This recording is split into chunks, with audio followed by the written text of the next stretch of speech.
2019 Kawasaki versus 1000. Ito yung isa swap ni boss. 20, ano ba boss? 2014 GSR. Siyempre, pasasariwain muna natin to bago natin out. Yamaha MT-10. Parang asking ko sana sir, mga 500. 500. Kanong pinakasagad mo? Kahit mga 450. Sa 450, actually, sa direct.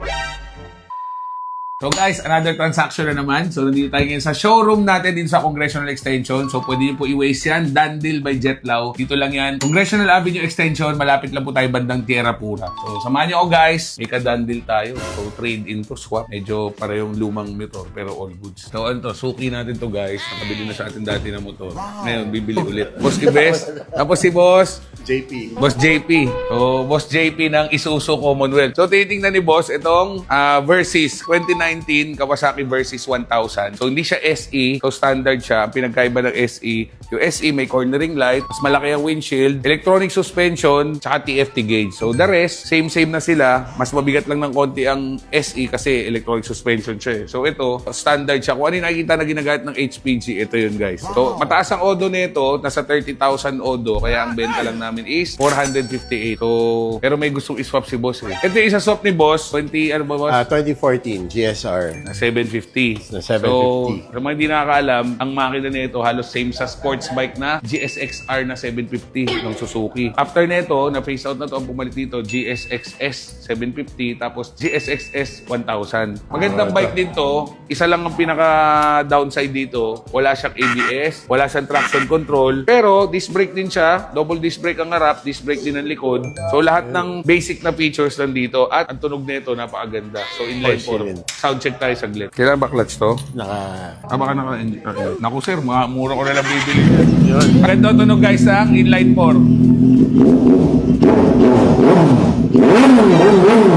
So, ang Odo, 25,000 kilometer. So, kung gusto mong presyo dito una, boss, magkano? Actually, 290. Ang gusto niya sana dito, 290. Sabi ko, malabo yun kasi ang benta namin ng 1,000 na GSX-S na 2020, nasa around 340 lang. Sabi ko, kaya negative sa amin pumasok. Since ito, 2014 lang, hindi pa pasok sa amin yung presyo. Pero ang gusto niya swap, so sabi ko, pag swapping value namin sa versus 1,000, swapping value namin, 458,000. Ito, since mataas swapping value ko doon, sige, labanan ko to ng hanggang 250. 250,000 ko i-appraise to. So, parang mag-a-add si boss sa akin ng 250. 250.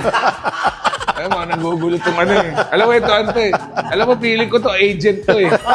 Si boss, kung napanood yung video natin dati, nakabili sa akin ng motor to, dineliver natin yung AK550 niya dun sa Isuzu Commonwealth. So, 500 minus 250. Kaya 250 nga. So, parang 500 swapping value ko, so bibiling ko ng 250 to. So, mag-a-add si boss sa akin ng 250. So, dandil na kami. Wala na tayong transaction na, dandil na kami. Pero kabilis, siyempre, pasasariwain muna natin to bago natin out. Pero all goods, walang history ng accident. So, pati shocks niya, condition, so gagamitin na lang. Sige boss, thank you. Thank you, sir. So, magda-down muna si sir sa akin ng 50K. Tapos, pagbalik niya, dala niya na yung papers ng Suzuki niya. Tsaka mag-a-add siya ng 200 plus kunin niya na yung Versys. Tama, sir. Boss, thank you. Ikaw na bahala, boss. So, guys, another done deal tayo. So, ito yung 2026 na Triumph na Trident 660. Pero ito yung triple tribute. So, 2026 model. So, ilang months pa lang. Tapos, meron ng dashcam. Ito yung meron na ring cruise control. Meron na ring SW Motec na crash guard. Naka-lobo na rin na auxiliary light. Plus, naka-Orion exhaust. So, ang odo lang nito, guys, is 1,557. So, good as brand new. Naka-dashcam na siya na TS Motec. May camera sa harap. May camera sa likod. Meron na ring tire pressure monitor. So, nakikita natin dito yung hangin ng gulong mo. TPMS. Yan. May dashcam na siya, tsaka Apple CarPlay, tsaka Android Auto. Plus, meron ng SW Motec na crash guard, Lobo na aux light, tsaka foldable na Triumph lever. Foldable plus adjustable. Meron na ring Lobo na tank ring, plus Orion na exhaust. GB Racing na engine cover, meron na rin. So, done deal kami dito. So, medyo private yung buyer natin. So, nabenta lang natin to, 450,000. Ganun kamura, no? 2026 model. Tapos may accessories na worth 100K siguro. Pakarga na natin. Meron binibenta sa atin na Yamaha MT-10. So, ito yung 1000cc. So, punta natin. Tingnan natin kung papasok sa atin. So, bayaran natin. So, boss, ano pangalan uli, boss? Geno Ocampo. Geno Ocampo ng Bulacan po. Bulacan. So, Santa Maria, Bulacan. So, meron siyang dala dito na Yamaha MT-10. So, ito yung same engine sa mga R1. Tapos, ang model 2019 lang. Ang Odo is 6,700. Naka-Acra na exhaust. So, slip-on to. Pero, nagpa-cut delete na to. Oh. Sa kay Orion. Magkano gusto mo una dito, boss? Parang asking ko sana sir, mga 500. 500. Ito, before, nabibenta naman ng 500. Pero brand new na ito dati magkano? Parang 799 po. 799 dati. Boss, pwede ko matanong ba binibenta mo? Mag-upgrade po sana ng ZH2. Brand new. Opo. So, nag-promo si CH2.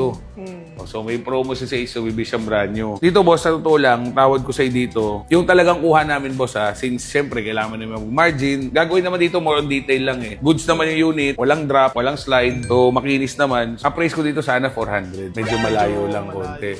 Pero kung sakali, i-out mo na ngayon, iiwan mo na, parang ganun. Opo. Siguro, boss, sa tingin mo, magkano pinakasagad mo? Bukod sa from 500. Kahit mga 450. 450. Sa 450, actually, sa direct, panalo na to. Pagka nakabili kayo ng MT-10, kahit 2019 model, basta 450, tapos ganito kakinis, 6K Odo, all goods na yon. Sobrang mura na nun. Pero syempre, boss, since ako, kailangan kong tumubo pa dito, magmamargin kami, mahirapan ako ng konti dito.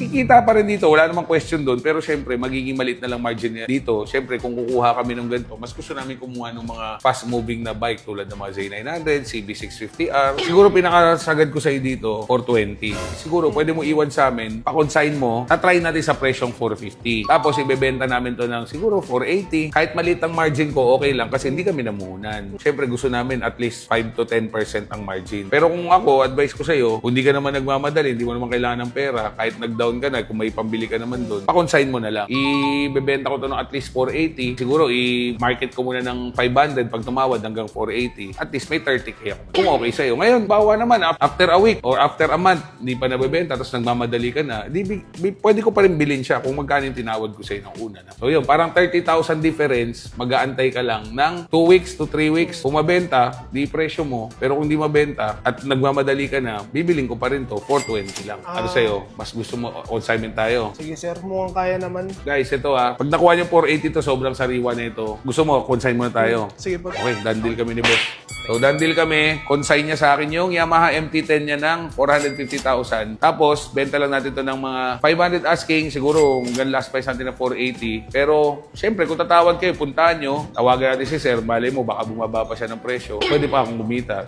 Ipe from Dasmariñas, Cavite. Nilin ni boss yung R90 natin na Urban GS. So, kararating lang nito. As in, parang ilang araw pa lang nandito. Parang 2 araw pa lang. Tapos, kinarga niya na. Done deal kami ng 588,500. So, 590 less 1.5. So, sila ma'am, thank you po Yun eto, magmumotor na rin to. Galing pa sila ng Dasmariñas, Cavite.